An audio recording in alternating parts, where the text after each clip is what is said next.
Hi friends, എല്ലാവർക്കും ഇഷാസ് ഡയറിയിലേക്ക് സ്വാഗതം.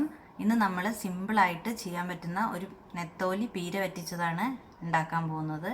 വളരെ ടേസ്റ്റി ആയിട്ടുള്ള ഒരു ഡിഷാണ്. അപ്പോൾ നോക്കാം നമുക്ക് എങ്ങനെയാണ് ഉണ്ടാക്കുന്നത്. 1/2 കിലോ നെത്തൽ കഴുകി വൃത്തിയാക്കി വെച്ചത് ഞാനൊരു ചട്ടിയിലേക്ക് ഇടുകയാണ്. ഇനി നമുക്കിതിലേക്ക് ഒരു 1/2 സ്പൂണ് മഞ്ഞൾപ്പൊടിയും കുറച്ച് ഉപ്പും ചേർത്തിട്ട് 1/2 ഗ്ലാസ് വെള്ളവും ചേർത്ത് വേവിക്കാം.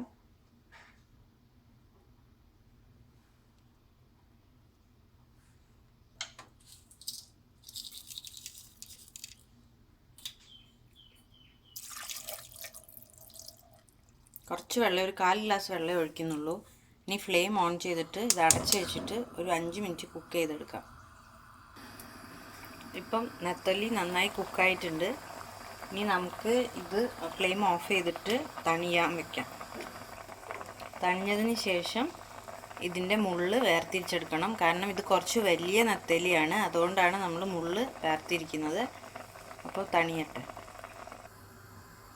സെയിം ചട്ടിയിലേക്ക് നമുക്ക് കുറച്ച് വെളിച്ചെണ്ണ ഒഴിച്ചു കൊടുക്കാം. വെളിച്ചെണ്ണ ഒന്ന് ചൂടായി വരുന്ന സമയം കൊണ്ട് നമുക്കൊരു 10 ചെറിയുള്ളിയും 10 വലിയ വെളുത്തുള്ളിയും ഒരു വലിയ കഷ്ണം ഇഞ്ചിയും കൂടി ഒന്ന് ചോപ്പ് ചെയ്തെടുക്കാം. വെളിച്ചെണ്ണ ഇപ്പോൾ നന്നായി ചൂടായിട്ടുണ്ട്. ഞാനൊരു 1/4 ടീസ്പൂണ് ഉലുവ ആഡ് ചെയ്ത് കൊടുക്കുകയാണ്. ഈ ഉലുവ ഒന്ന് പൊട്ടുമ്പോൾ നമുക്ക് ചോപ്പ് ചെയ്ത് വെച്ചിട്ടുള്ള ഇഞ്ചിയും ചെറിയുള്ളിയും വെളുത്തുള്ളിയും ചേർത്ത് കൊടുക്കാം. കളർ ചേഞ്ചായി വന്നിട്ടുണ്ട്. ഞാൻ ചോപ്പ് ചെയ്ത് മിക്സ് ആഡ് ചെയ്യുകയാണ്. ഇത് നന്നായി വഴറ്റിയെടുക്കാം. ഇതൊന്ന് നന്നായി വാടി വന്നിട്ടുണ്ട്. ഇനി നമുക്കിതിലേക്ക് ഒരു വലിയ സവാള ചോപ്പ് ചെയ്തതാണ്.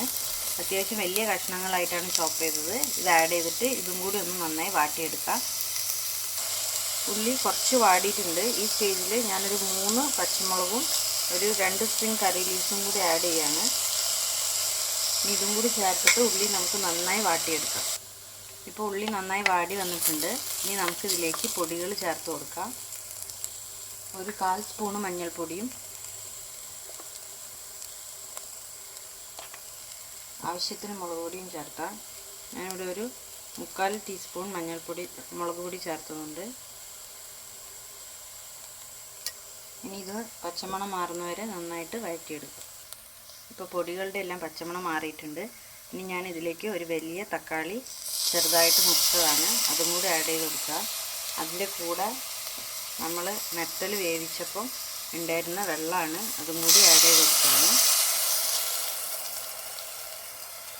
ഇനി തക്കാളി നന്നായി വേവുന്നവരെ നമുക്ക് അടച്ചു വെച്ച് വേവിക്കാം.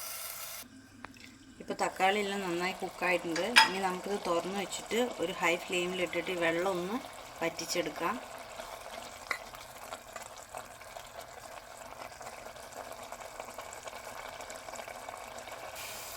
ഇപ്പോൾ വെള്ളമെല്ലാം നന്നായിട്ട് വറ്റിയിട്ടുണ്ട്. ഇനി ഞാനിവിടെ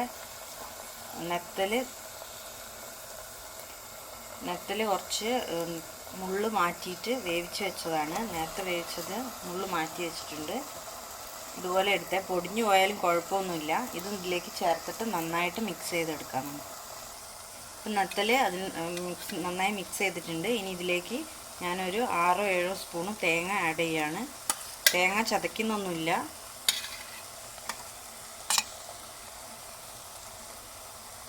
ഇനി ഇതും നമുക്ക് നന്നായിട്ട് മിക്സ് ചെയ്തിട്ട് അടച്ചു വെച്ച് ചെറിയ തീയിൽ വേവിച്ചെടുക്കാം. ഒരു 5 മിനിറ്റ് വേവിച്ചാൽ മതി.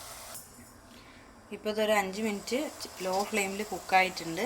ഇനി നമുക്ക് ഒന്നുകൂടി മിക്സ് ചെയ്തിട്ട് ഉപ്പൊക്കെ ആവശ്യത്തിനുണ്ടോ നോക്കാം. എന്നിട്ട് ഫ്ലെയിം ഓഫ് ചെയ്യാം. വെള്ളമൊക്കെ നന്നായി വറ്റി വന്നിട്ടുണ്ട്. ഇനി സെർവിങ് ബൗളിലേക്ക് മാറ്റാം. സിമ്പിളായിട്ട് ചെയ്യാൻ പറ്റിയ നെത്തോലി പീര വറ്റിച്ചത് തയ്യാറായിട്ടുണ്ട്. ഞാൻ എപ്പോഴും ഇങ്ങനത്തെ രീതിയിലാണ് ചെയ്യാറുള്ളത്. നല്ല ടേസ്റ്റാണ്. പിന്നെ നെത്തൽ ഉപ്പും മഞ്ഞളും ചേർത്ത് വേവിക്കുന്നതുകൊണ്ട് പിന്നെ മസാലയിൽ ഉപ്പ് ചേർത്തിട്ടില്ല. ആവശ്യമുണ്ടെങ്കിൽ മാത്രം വീണ്ടും ചേർത്തിയാൽ മതി. അപ്പോൾ ഇഷ്ടപ്പെട്ടിട്ടുണ്ടെങ്കിൽ എല്ലാവരും ട്രൈ ചെയ്ത് നോക്കുക. വീഡിയോ ലൈക്ക് ചെയ്യുക, കമൻറ്റ് ചെയ്യുക, എൻ്റെ ചാനൽ സബ്സ്ക്രൈബ് ചെയ്യുക. Thank you for watching Isha's diary.